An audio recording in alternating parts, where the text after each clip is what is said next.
کیفیت ہوتی ہے نا، یار میں نے اچھا نہیں کیا، مجھ سے بلنڈر ہوا، مجھ سے غلطی ہوئی، میں آئندہ ایسا نہیں کروں گا، یہ جو دل کی کیفیت ہے نا ندامت والی، اس کو استغفار کہتے ہیں۔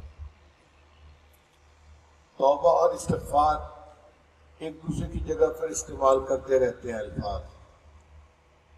بہرحال استغفار سے اللہ تعالیٰ بندے کے گناہوں کو معاف فرما دیتے ہیں اور اس کی توبہ کو قبول فرما لیتے ہیں۔ استغفار کے بغیر توبہ قبول نہیں ہوتی۔ زبان سے اگر بندہ کہتا رہے کہ میری توبہ توبہ توبہ اور اس پہ نادم اور شرمندہ نہ ہو تو توبہ قبول نہیں ہوتی۔ یہ تو وہی بچے والی بات ہو گئی۔ حضرت ثانی رحمۃ اللہ علیہ فرماتے ہیں کہ میں ایک جگہ گیا تو میزبان کا ایک بچہ تھا جو اس سے پیسے مانگتا تھا، تو بچے نے حسب عادت پیسے مانگے، تو باپ اسے میرے پاس لے کر آیا اور کہنے لگا کہ حضرت میرے بچے کو پیسے مانگنے کی عادت ہے، آپ اس کو سمجھائیں یہ پیسے نہ مانگا کرے۔ حضرت فرماتے ہیں کہ میں نے اس بچے کو سمجھایا تو وہ بچہ مان گیا، ٹھیک ہے جی میں نہیں مانگوں گا۔ جب اچھی طرح اس کو سمجھایا اور وہ تسلیم کر گیا کہ میں آئندہ نہیں مانگوں گا تو میں مطمئن ہو گیا۔ جیسے ہی میں مطمئن ہوا تو وہ بچہ مجھے کہنے لگا کہ اب تو میں نے توبہ کر لی، ابو اب تو مجھے پیسے دے دیجیے۔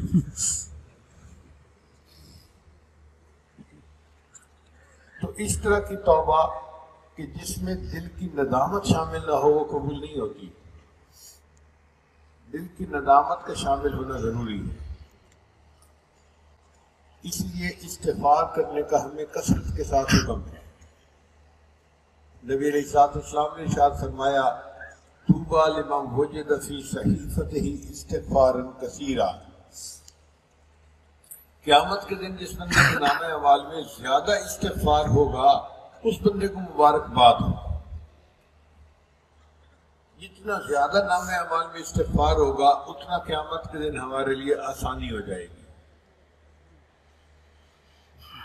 اس لیے ہمیں چاہیے کہ ہم استغفار کی کثرت کریں۔ استغفر اللہ ربی من کل ذنب واتوب الیہ، یہ بھی پڑھ سکتے ہیں، اور اگر کسی کے لیے اتنا لمبا استغفار پڑھنا مشکل ہے تو استغفر اللہ بھی کافی ہے، اس سے بھی استغفار ہو جاتا ہے۔ اس استغفار کی وجہ سے انسان کی زندگی میں برکتیں آتی ہیں۔ ہماری اکثر جو پریشانی ہے ان کا تعلق استغفار ہی کے ساتھ ہے۔ اگر ہم استغفار کریں تو پریشانیاں ختم ہو جائیں۔ حضرت حسن رضی اللہ تعالیٰ عنہ تشریف فرما تھے، ایک بندے نے آ کر کہا کہ حضرت بہت گنہگار ہوں، کوئی عمل بتائیں اللہ میرے گناہ معاف کر دے۔ انہوں نے فرمایا استغفار کرو۔ پھر تھوڑی دیر بعد بندہ آیا، حضرت کافی عرصے سے بارش نہیں ہوئی، قحط سالی کا ڈر ہے، کوئی عمل بتائیں تاکہ قحط سالی سے نجات ہو جائے۔ فرمایا استغفار کرو۔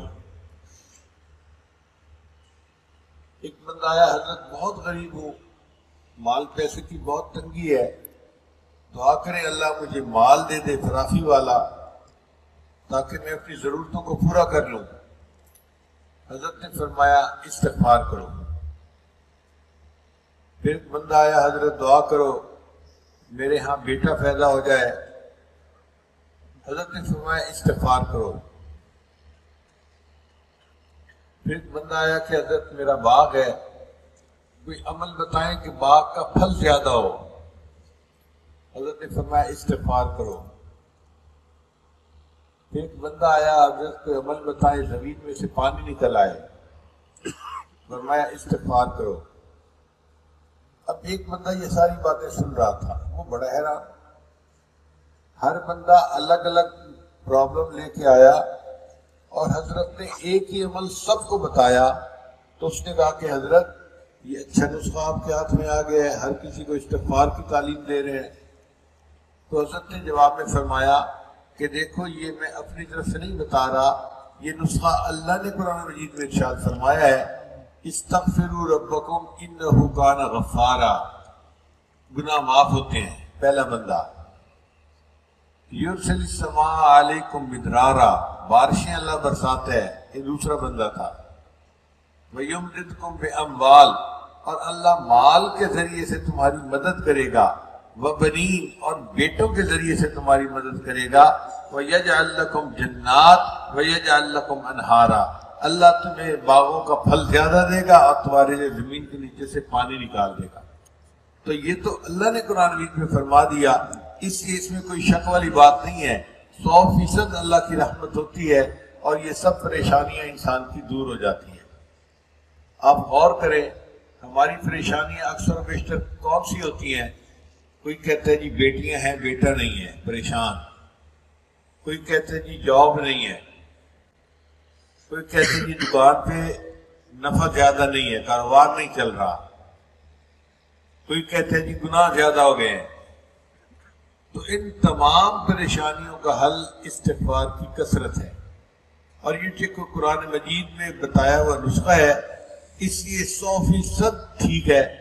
جو بندہ بھی استغفار کی کثرت کرتا ہے، اللہ ان کی تمام پریشانیوں کو دور فرما دیتے ہیں۔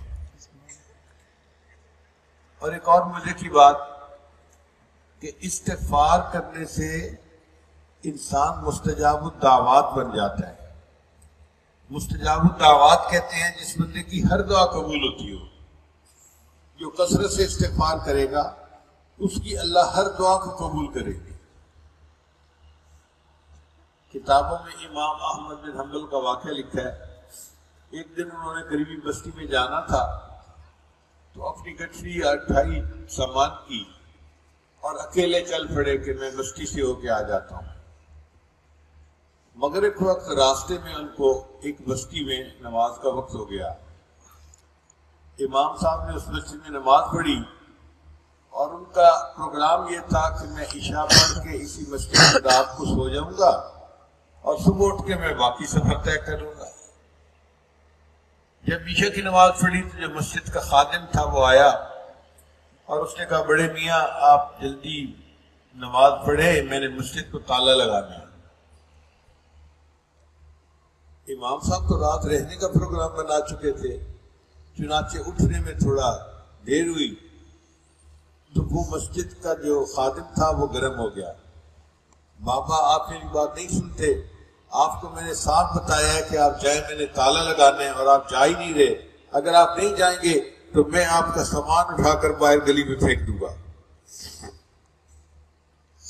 جب اس نے امام صاحب کو ان الفاظ سے کلام کیا تو امام صاحب بڑے حیران، یا اللہ کیا مجھ سے کوئی خطا ہوئی کہ آپ کا یہ بندہ اتنا زیادہ تر شروع ہو رہا ہے اور میرے ساتھ سختی کا معاملہ کر رہا ہے؟ پر امام صاحب نے اپنا سامان اٹھایا اور مسجد کے دروازے کے باہر آ گئے۔ جیسے ہی باہر نکلے تو انہوں نے دیکھا کہ مسجد کے دروازے کے بالکل ساتھ ایک نان بائی کی دکان تھی۔ نان بائی کی دکان کہتے ہیں کہ تنور تھا جس پر ایک بندہ روٹیاں لگا رہا تھا، جیسے افغانی روٹیوں کا تنور ہوتا ہے نا، لوگ جاتے ہیں روٹیاں لے کے آتے ہیں، اسی طرح کا وہ تنور بنا ہوا تھا۔ اب تنور کی آگ جل رہی تھی تو گرمی بھی تھی، سردی سے بچاؤ بھی تھا، تو امام صاحب نے سوچا بجائے اس کے کہ میں سردی میں کہیں اور جاؤں اور ٹھٹکتا رہوں، بہتر یہ ہے کہ میں اسی نان بائی کی دکان پہ بیٹھ جاتا ہوں، فجر کی نماز پڑھ کے میں سفر شروع کر دوں گا۔ امام صاحب نے اس نوجوان سے پوچھا، نوجوان کیا میں آپ کی اس دکان پر بیٹھ سکتا ہوں؟ اس نے کہا جی بابا بیٹھ جاؤ۔ امام صاحب بیٹھ گئے۔ اب امام صاحب نے عجیب بات دیکھی، وہ نوجوان جب آٹے کا پیڑا بناتا نا تو استغفر اللہ پڑھتا، پھر اس کی روٹی بناتا تو استغفر اللہ پڑھتا، پھر اس روٹی کو تنور میں لگاتا تو استغفر اللہ پڑھتا، پھر جب اس روٹی کو پکنے کے بعد نکالتا تو استغفر اللہ پڑھتا۔ ہر سٹیپ پہ وہ استغفر اللہ استغفر اللہ استغفر اللہ پڑھتا رہتا۔ 1 گھنٹہ امام صاحب یہ سب دیکھتے رہے تو امام صاحب بڑے مسکرائے اور اس نوجوان کی طرف دیکھ کر کہا کہ نوجوان تو بڑا نیک ہے کہ 1 گھنٹے سے میں دیکھ رہا ہوں تو اتنا کثرت سے استغفار کر رہا ہے؟ اس نے کہا جی ہاں میری عادت بن چکی ہے اور میں تو اب کام بھی کر رہا ہوتا ہوں اور زبان سے استغفار بھی پڑھ رہا ہوتا ہوں۔ تو امام صاحب نے پوچھا کہ یہ بتاؤ تم نے استغفار کی کیا کیا برکتیں آنکھوں سے دیکھی ہیں؟ اس نے کہا جی پہلی برکت تو یہ دیکھی ہے کہ میں جو دعا مانگتا ہوں نا اللہ میری ہر دعا کو قبول فرما دیتے ہیں۔ سبحان اللہ۔ امام صاحب نے حیران ہو کر پھر اس کا چہرہ دیکھا، اے نوجوان واقعی ایسا ہی ہے کہ تو جو دعا مانگتا ہے تیری ہر دعا قبول ہوتی ہے؟ وہ نوجوان تھوڑی دیر سوچ کر رہا اور کہنے لگا کہ بابا سچ بات یہ ہے کہ میری ہر دعا قبول ہوتی ہے، بس ایک دعا ہے جو میں نے مانگی تھی اور اس دعا کی قبولیت کے ابھی انتظار میں ہوں۔ امام صاحب نے پوچھا وہ کون سی دعا؟ اس نے کہا جی میں نے سنا ہے کہ امام احمد بن حنبل کوئی بڑے بزرگ بڑے محدث فقیہ انسان ہیں، لیکن میرے پاس فرصت نہیں کہ میں دکان چھوڑ کے جاؤں اور ان کی ملاقات کروں، تو میرے دل میں بڑی تمنا تھی ان کی ملاقات کی۔ میں نے اللہ سے دعا مانگی تھی اللہ امام احمد بن حنبل سے میری ملاقات کروا دینا، میری دعا ابھی تک قبول نہیں ہوئی، میں اس دعا کے انتظار میں ہوں، باقی سب دعائیں قبول ہوگی۔ تو امام صاحب آگے بڑھے اور اس نوجوان کو اپنے گلے لگا لیا اور کہا کہ مبارک ہو، اللہ نے تیری یہ دعا بھی قبول کر لی، میرا نام احمد بن حنبل ہے۔ تو استغفار کی کثرت سے اللہ تعالیٰ مستجاب الدعوات بنا دیتے ہیں بندے کو، اور ہم استغفار کر سکتے ہیں۔ مثال کے طور پہ جو لوگ گاڑیوں میں یا سائیکل موٹروں پہ اپنے گھر سے اپنے دفتر کی طرف جاتے ہیں تو وہ جو 15 منٹ کا ٹائم ہوتا ہے یا آدھے گھنٹے کا، اس میں ہم کیا کرتے ہیں؟ کوئی اور ایسا کام نہیں ہوتا۔ ہمیں چاہیے کہ اس دوران ہم استغفار کی کثرت کرتے جائیں، پڑھتے جائیں، جاتے ہوئے بھی اگر پڑھتے جائیں گے اور وہاں سے آتے ہوئے بھی پڑھتے جائیں گے تو روزانہ تقریباً 1 گھنٹہ استغفار کرنے کا عمل ہمارا بن جائے گا۔ یا ہم اپنی دکان پر بیٹھے ہیں اور کوئی کسٹمر نہیں ہے، اس وقت بھی استغفار کر سکتے ہیں، یا دفتر میں بیٹھے ہیں کوئی کام نہیں ہے تو اس وقت بھی استغفار کر سکتے ہیں۔ اگر ہم استغفار کی عادت کو اپنا لیں تو ہماری پریشانیاں ختم ہو، ہمیں کسی عملیات والے کے پاس جانے کی ضرورت ہی نہیں پڑے گی، کسی کو اپنی پریشانی بتانے کی ضرورت ہی نہیں پڑے گی، اللہ ہماری پریشانیوں کو ختم کر دیں گے۔ جو خواتین گھر میں پریشان ہوتی ہیں کہ خامن محبت نہیں دیتا، پیار نہیں دیتا، یا سختی کرتا ہے، یا ساس نے جینا حرام کیا ہوا ہے، ان کو چاہیے کہ وہ دوسروں کے سامنے شکوے نہ کریں، بس اپنے گھر کے کام کاج کے دوران استغفار کرتی رہیں، اللہ ان کو اس مشکل سے نجات عطا فرما دے گا۔ سبحان اللہ۔ اور یہ استغفار ہر بندے کو کرنا چاہیے۔ جو کافر ہے اس کو چاہیے کہ وہ کفر سے توبہ کرے اور اس پر استغفار کرے۔ جو کبیرہ گناہوں میں پڑ گیا یا اس سے مرتکب ہو جاتے ہیں اس کو چاہیے کہ وہ اپنے گناہ سے توبہ کرے اور اللہ کے سامنے استغفار کرے۔ اگر کوئی بندہ کہے جی کہ میں تو کبیرہ گناہ کا مرتکب نہیں ہوتا،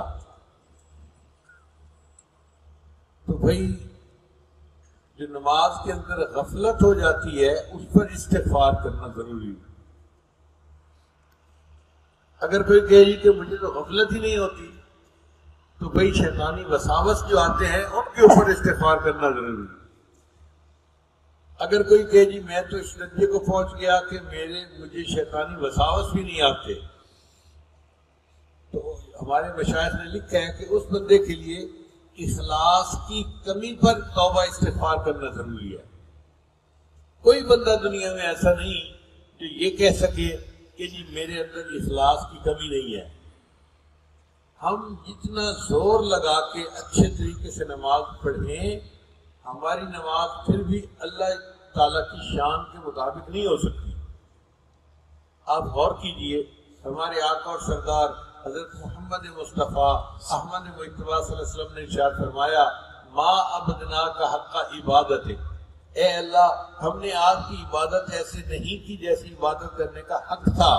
تو جب ہمارے سردار انبیاء کے سردار یہ فرماتے ہیں کہ ہم ایسی عبادت نہیں کر سکے جیسے عبادت کا حق تھا، تو ہم کس کھیت کی گاجر مولی ہیں کہ ہم اپنی نمازوں کے اوپر فریفتہ ہوا پھرے اور اپنے نیک اعمال کے اوپر ہم بڑے خوش پھرے۔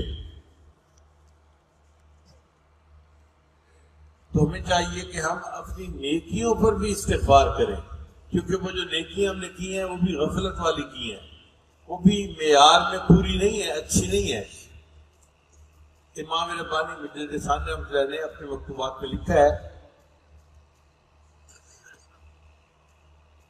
کہ اگر کوئی بندہ پورا زور لگا لے کہ وہ خشوع و خضوع کے ساتھ نماز پڑھے اور اللہ اکبر کہنے سے لے کے السلام علیکم ورحمۃ اللہ تک اسے کوئی خیال بھی نہ آئے اور وہ حضوری کے ساتھ نماز پڑھے، تب بھی اس کی نماز اللہ کی شان کے قابل نہیں ہو سکتی۔ اللہ اس سے بھی بلند ہے، اس سے بھی بلند ہے، اس سے بھی بلند ہے۔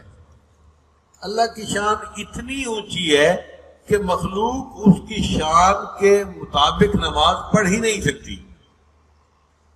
اب سوال پیدا ہوتا ہے کہ اگر نہیں پڑھ سکتی تو پھر اجر کیوں ملتا ہے؟ علماء نے جواب دیا کہ اللہ تعالیٰ اپنی محبت کی وجہ سے جو بندوں کے ساتھ ہے، شفقت کی وجہ سے جو بندوں کے ساتھ ہے، ان کو اجر دے دیتے ہیں، ورنہ نماز کا معیار نہیں ہوتا قبولیت والا۔ اس کی مثال یوں سمجھیں، آپ اپنے چھوٹے بیٹے کو اسکول داخل کروا کے آئے، اب شام کو بچہ آیا، ابو میں نے تختی لکھنا سیکھی، تو آپ کہتے ہیں دکھاؤ، وہ تختی دکھاتے ہیں تو تختی کے اوپر ٹیڑھی میڑھی لکیریں لگی ہوئی ہیں، سیاہی کے دھبے پڑے ہوئے، کچھ سمجھ نہیں آتا، مگر اس بچے کا دل رکھنے کے لیے آپ اس کو آئس کریم انعام لے کر دے دیتے ہیں۔ یہ آئس کریم کا انعام کوئی اس کی خوش خطی کا انعام نہیں ہے، بلکہ آپ کی محبت کا اظہار ہے۔ اسی طرح اللہ جو نماز پہ اجر دیتے ہیں وہ کوئی ہماری نمازیں معیار کے اعتبار سے اچھی نہیں ہوتی، اللہ کی شفقت ہوتی ہے بندوں پر۔ ان اللہ بالناس لرؤوف الرحیم، اللہ دیکھتے ہیں میرے بندے نے نیند چھوڑ کر وضو کیا، سردی میں چل کے مسجد میں گیا اور اس نے نماز ادا کی، اگرچہ یہ اس قابل تو نہیں مگر میں اس کو پھر بھی اجر عطا کر دیتا ہوں۔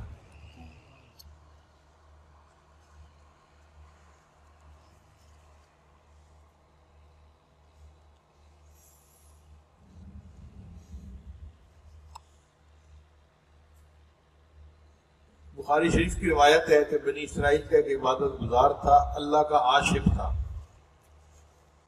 اس نے سمندر کے اندر ایک پہاڑی تھی، اس کی چوٹی کے اوپر اس نے کمرہ بنایا اور وہاں اس نے 400 سال اللہ کی عبادت کی، کسی سے ملاقات نہیں، کوئی اور مصروفیت نہیں، بس دن رات اللہ کی عبادت میں لگا رہتا ہے۔ اب آپ اندازہ لگائیے، ہماری تو کل عمر ہی 60-65 سال ہے، اس بندے نے 400 سال اللہ کی عبادت کی، پھر اس نے دعا مانگی کہ یا اللہ اگر یہ ممکن ہو تو مجھے سجدے کی حالت میں موت آئے۔ اللہ نے اس کی دعا کو قبول کر لیا اور اس بندے کو سجدے کی حالت میں موت آ گئی۔ آپ بتائیے کیسی عجیب زندگی ہے کہ 400 سال اللہ کی عبادت کی اور سجدے کی حالت میں موت آئی اور وہ اللہ کے پاس چلا گیا۔ حدیث مبارکہ میں ہے کہ جب اس کا اللہ کے سامنے اس کی پیشی ہوئی تو اللہ رب العزت نے فرمایا میرے اس بندے کو میری رحمت سے جنت عطا کر دو۔ وہ بندہ کہنے لگا رب بعملی، اے اللہ میرے عملوں کی وجہ سے مجھے جنت ملنی چاہیے۔ اللہ نے فرمایا برحمتی، میری رحمت کی وجہ سے جنت ملنی چاہیے۔ اس نے دوبارہ پھر کہا کہ اللہ نہیں، میرے عملوں کی وجہ سے جنت ملنی چاہیے۔ جب اس نے 2 دفعہ یہ کہا نا تو اللہ تعالیٰ نے فرشتوں کو فرمایا میرے فرشتوں اس کی عبادت کا بھی حساب کر لو اور اس نے دنیا میں میری نعمتوں کو کتنا استعمال کیا اس کا بھی حساب کر لو۔ اب جب فرشتوں نے حساب کیا تو 400 سال کی عبادت آنکھوں کی بینائی کا حق ادا نہ کر سکی۔ اللہ نے فرمایا فرشتوں چونکہ یہ تو میری ایک نعمت کا حق بھی نہیں ادا کر سکا اس لیے لے جاؤ اس کو جہنم میں۔ اب جب فرشتوں نے اس نیک بندے کو جہنم کی طرف کھینچنا شروع کر دیا نا تو اس نے رونا شروع کر دیا، رب اے رب میرے عملوں کی وجہ سے نہیں اپنی رحمت کی وجہ سے مجھے جنت دے دیجیے۔ اللہ رب العزت کو ترس آ گیا، اللہ نے اس کو اپنی رحمت سے جنت عطا فرما دی۔ اب سوچنے والی بات ہے کہ اگر 400 سال عبادت کے بعد بھی وہ بندہ اللہ کی رحمت سے جنت میں جا رہا ہے تو ہماری عبادتوں کی کیا حیثیت ہے؟ اس لیے اللہ تعالیٰ نے جنت کو فرمایا انت رحمتی، اے جنت تو میری رحمت ہے، ارحم بک من اشاء، میں تیرے ذریعے سے جس پر چاہوں گا اپنی رحمت فرماؤں گا۔ تو علماء نے لکھا ہے کہ کوئی بندہ اپنے عملوں کی وجہ سے جنت میں نہیں جا سکتا، جو بھی جائے گا اللہ کے فضل کی وجہ سے جنت میں جائے گا۔ جب نبی علیہ السلام نے یہ بات فرمائی تو ایک صحابی نے پوچھا اے اللہ کے حبیب صلی اللہ علیہ وسلم آپ بھی اللہ کے فضل سے جنت میں جائیں گے؟ نبی علیہ السلام نے فرمایا الا ان یتغمدنی اللہ برحمتہ، ہاں میرے اوپر بھی جب اللہ کی رحمت غالب آ جائے گی میں بھی جنت میں تب جاؤں گا، اپنے عملوں کی وجہ سے جنت میں نہیں جا سکتا۔ یہاں پر علماء نے کافی تفصیل لکھی ہے کہ اللہ جنت کے بارے میں فرماتے ہیں کہ تم داخل ہو جاؤ بما کنتم تعملون، کیونکہ تم نے نیک اعمال کیے تھے۔ تو اگر جنت میں کوئی عملوں کی وجہ سے داخل ہو ہی نہیں سکتا تو پھر عمل کرنے کا کیا فائدہ؟ تو علماء نے اس کا جواب دیا کہ جنت میں بندہ داخل ہوگا اللہ کے فضل کی وجہ سے، ہاں اس کے عملوں کی وجہ سے اس کا جنت کے اندر درجہ متعین کیا جائے گا، اس نے 7ویں منزل پہ رہنا ہے یا 5ویں منزل پہ یا پہلی منزل پہ، یہ فیصلہ اس کے عملوں کی وجہ سے ہوگا۔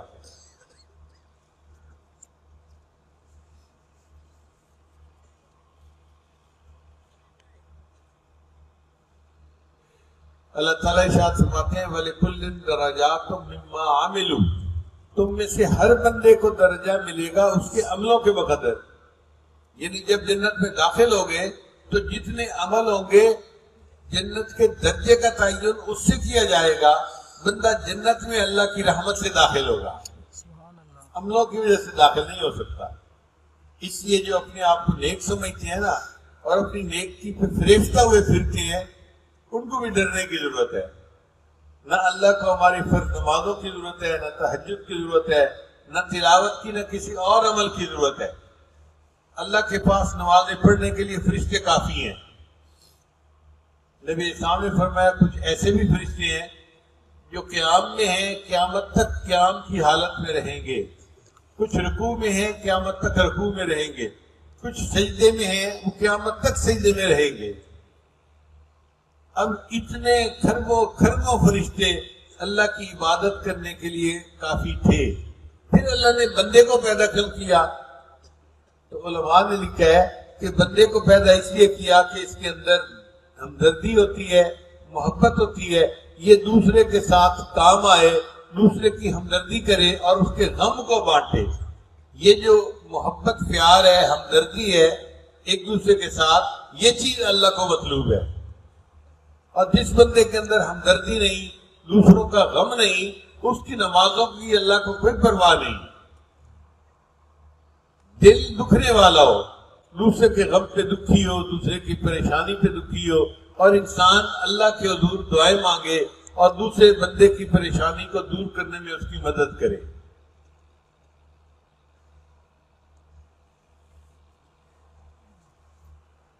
اب بتائیں ہمارے اعمال کی کیا حقیقت ہے؟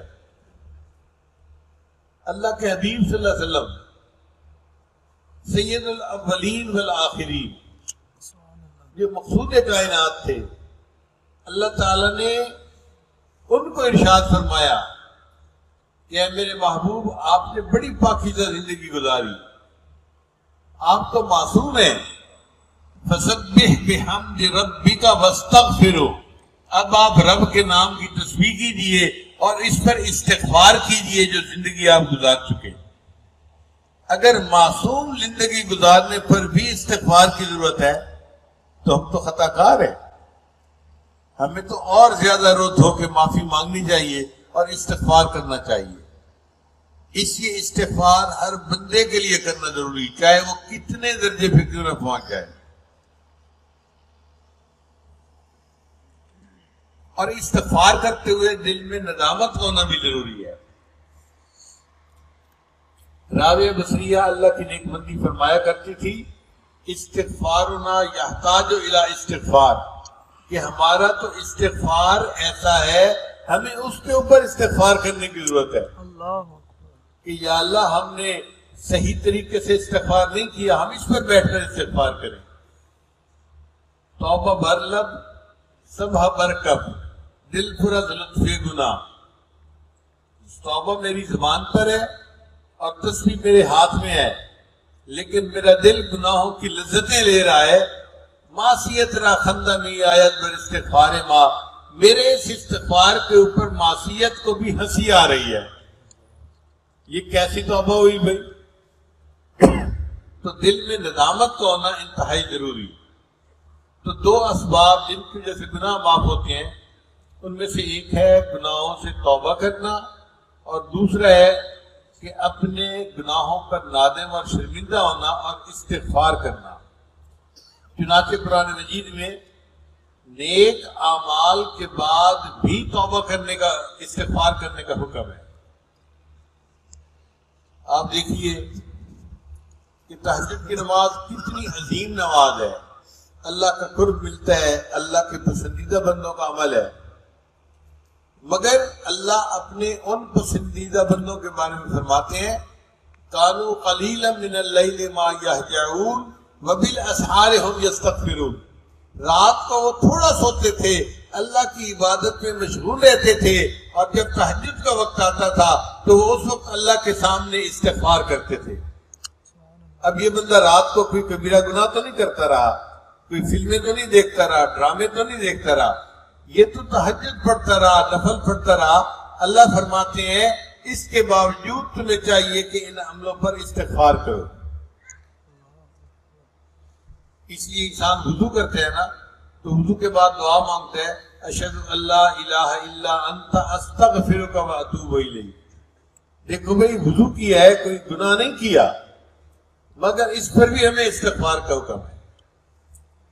نبی علیہ السلام کی سنت مبارکہ ہے، جب آپ صلی اللہ علیہ وسلم نماز کا سلام پھیرتے تھے تو ایک مرتبہ فرماتے تھے اللہ اکبر، اور 3 مرتبہ فرماتے تھے استغفر اللہ استغفر اللہ استغفر اللہ.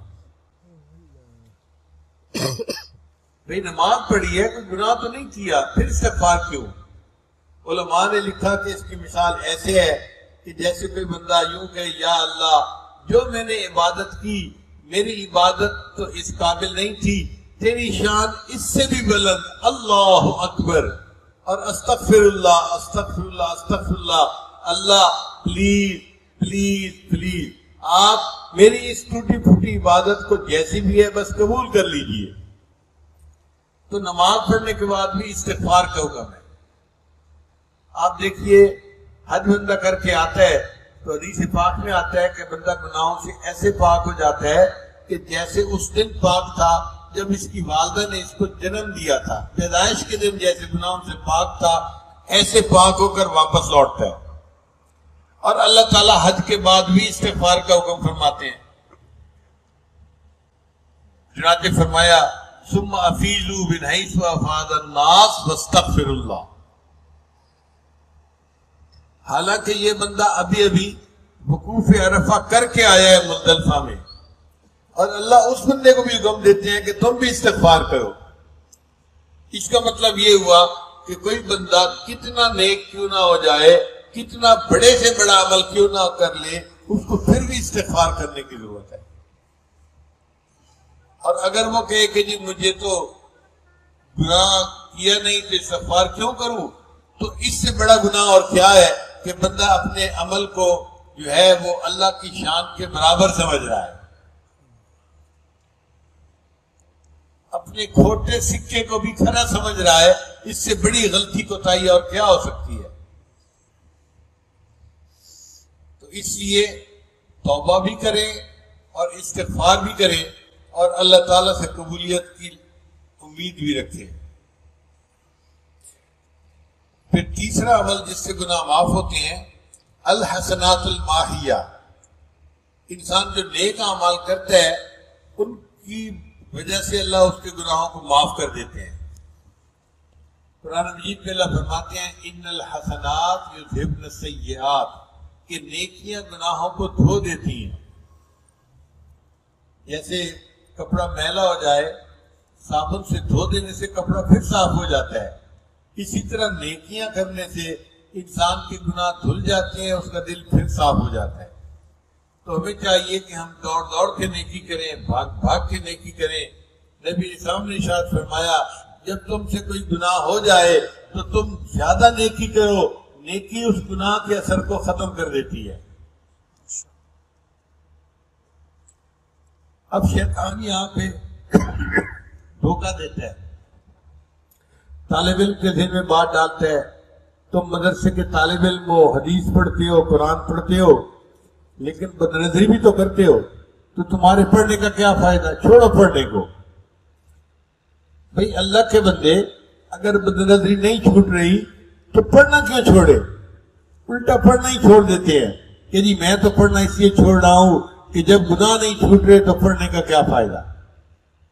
ابھی پچھلے دنوں ایک نوجوان بچے نے مجھے خط لکھا، اس نے یہی بات لکھی کہ جب میں جھوٹ بولتا ہوں، بدنظری کرتا ہوں، تو پھر ایسے پڑھنے کا کیا فائدہ، میں تو مدرسہ چھوڑ کے جا رہا ہوں۔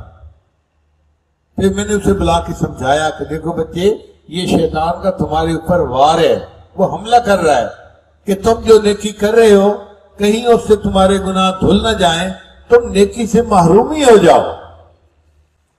پھر اس کو بات سمجھ میں آئی۔ تو بھئی اگر ہم گناہ کرنا نہیں چھوڑ پا رہے تو نیکی کرنا کیوں چھوڑے؟ نیکی اور زیادہ کرنی چاہیے تاکہ اس نیکی کی وجہ سے اللہ ہمارے گناہوں کو معاف کر دے۔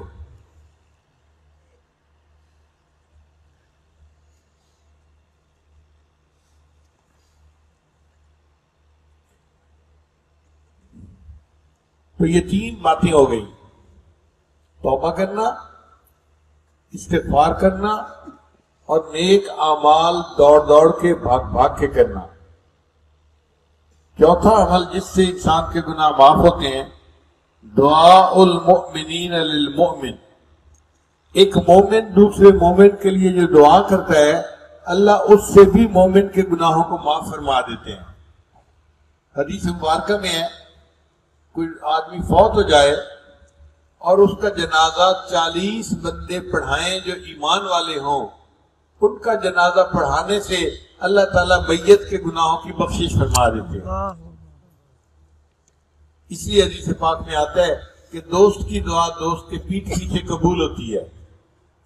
اور اللہ تعالیٰ نے ہمیں قرآن میں سبق سکھایا، ربنا اغفر لنا ولاخواننا الذین سبقونا بالایمان، اللہ ہماری بھی مغفرت فرما دے اور جو ہم سے پہلے ایمان والے دنیا سے گزر چکے اللہ ان کی بھی مغفرت فرما دے۔ اگر دعاؤں سے مغفرت نہیں ہونی تھی تو دعا سکھانے کا فائدہ کیا، مقصد کیا تھا؟ اس لیے چاہیے کہ اپنے والدین کو دعاؤں کے لیے کہنا چاہیے، استاد کو، بھائی کو، دوست کو، جو بندہ ملے اسی کو دعاؤں کے لیے کہیں، کیا پتہ کس کی دعائیں کام آ جائیں اور اللہ تعالیٰ ہمارے گناہوں کو معاف فرما دے۔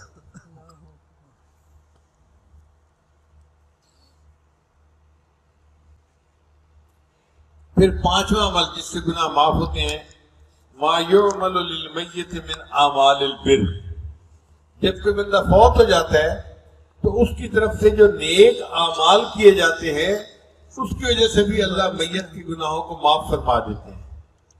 جیسے تلاوت قرآن کر کے ایصال ثواب کرتے ہیں، یا غریبوں میں کچھ تقسیم کر کے صدقہ خیرات اس کا ثواب بھیجتے ہیں، تو اس سے بھی میت کے گناہ معاف ہو جاتے ہیں۔ حدیث پاک میں آتا ہے ایک بندہ قبر میں تھا، اس کو عذاب ہو رہا تھا، اس کا ایک چھوٹا بیٹا تھا، بچہ، وہ اپنی بیوی کو کہہ گیا تھا کہ میرے اس بچے کو قرآن پاک سکھانا۔ تو بیوی نے اس چھوٹے بچے کو مدرسے میں قاری صاحب کے پاس داخل کر دیا۔ قاری صاحب نے جیسے اس کو الحمدللہ پڑھایا اور بچے نے اپنی معصوم زبان سے الحمدللہ کا لفظ پڑھا، اللہ نے اس کے والد کے قبر کے عذاب کو معاف کر دیا۔ تو فرشتوں نے پوچھا یا اللہ، اس بندے کو تو عذاب ہو رہا تھا، اس کو معافی کیسے مل گئی؟ اللہ نے فرمایا اس کا معصوم بیٹا تو الحمدللہ زبان سے پڑھے اور میں اس کے باپ کو قبر میں عذاب دوں، میری رحمت نے اس کو پسند نہیں کیا۔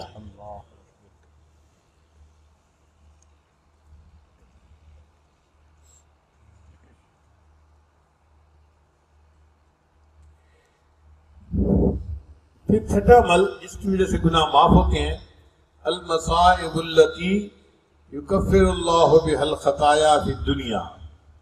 دنیا میں مومن بندے کو جو مشقت آتی ہے، جو تکلیف آتی ہے،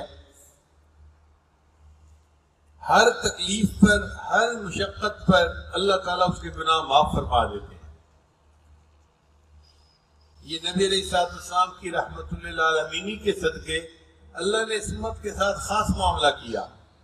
چنانچہ ایک بندے کو ٹھوکر لگے تو گناہ معاف، ایک بندے کو چوٹ لگے تو گناہ معاف۔ علماء نے لکھا ہے کہ اگر اس کی 2 جیبیں تھیں اور اس نے اپنی گھر کی چابیاں دائیں جیب میں ڈالنے کی بجائے بائیں میں ڈال دی، پتہ احساس نہیں رہا، جب نکالنے کا وقت آیا تو اس نے حسب عادت اپنے رائٹ سائڈ کی جیب میں ہاتھ ڈالا اور وہ خالی تھی، تو خالی دیکھ کے نا اس کو ایک جھٹکا سے لگا، او میری چابیاں کہاں گئی؟ اب اگر تھوڑے لمحے کے بعد اس کو وہ اپنی لیفٹ سائڈ کی پاکٹ میں چابیاں مل بھی جائیں گی تو بھی وہ جو تھوڑی دیر کا شوق لگا اس پر بھی اللہ اس کے گناہوں کو معاف فرما دے گا۔ سبحان اللہ۔ اگر اتنی چھوٹی سی تکلیف ملنے پر بھی اللہ گناہوں کو معاف فرما دیتے ہیں تو پھر بڑی تکلیفوں پر کتنے گناہ معاف ہوں گے۔ اس لیے جو بندہ بیمار ہوتا ہے اللہ تعالیٰ فرشتوں کو بلاتے ہیں، میرا بندہ بیمار ہے، یہ درد کی وجہ سے کراہے گا، تم کراہنے پر اس کے نام اعمال میں سبحان اللہ الحمدللہ کہنے کا ثواب لکھو، اور میرا یہ بندہ کروٹ لیتے ہوئے جو ہے تکلیف محسوس کرے گا، کروٹ لینے پر اس کے نام اعمال میں رکوع اور سجدے کا ثواب لکھتے جاؤ۔ وہ بندہ بیمار ہوتا ہے مگر اس کے گناہ معاف ہو رہے ہوتے ہیں، حتیٰ کہ وہ گناہوں سے جب شفا پاتا ہے تو ایسے ہوتا ہے جیسے کہ اس کے سارے زندگی کے گناہ معاف ہو گئے۔ اسی اللہ تعالیٰ اپنے بعض بندوں کو ان کی وفات سے پہلے لمبی بیماری دے دیتے ہیں، شوگر کی بیماری، ہارٹ کی بیماری اور ہاضمے کی بیماری، فلاں کی بیماری، یہ جو لمبی لمبی بیماریاں ہوتی ہیں نا، یہ اس لیے ہوتی ہیں کہ اللہ تعالیٰ اپنے بندے کو دنیا میں دھونا پسند کر لیتے ہیں۔ یہ میرا بندہ دھل جائے گا، پاک صاف ہو کر میں اسے اپنے پاس بلا لوں گا۔ اس لیے ان مسائل سے اور پریشانیوں سے پریشان ہونے کی ضرورت نہیں ہے۔ یہ صابن لگ رہا ہوتا ہے بندے کو، اس کو برداشت کرنے کی ضرورت ہوتی ہے تاکہ صبر کا ثواب مل جائے۔ بچے کو ماں جب صابن لگا کے نہلاتی ہے نا تو بچہ روتا ہے، ہمارا بھی وہی حال، ہمیں اللہ تعالیٰ حالات کے اندر پھنساتے ہیں تو ہم روتے ہیں بیٹھ کے۔ اللہ تعالیٰ بندے کے اوپر کوئی ظلم نہیں کر رہے ہوتے، اس کو صاف پاک کر رہے ہوتے ہیں تاکہ میرے پاس آنے سے پہلے یہ میرا بندہ دھل جائے اور میرے پاس آئے تو میں ان سے اونچے درجات عطا کروں۔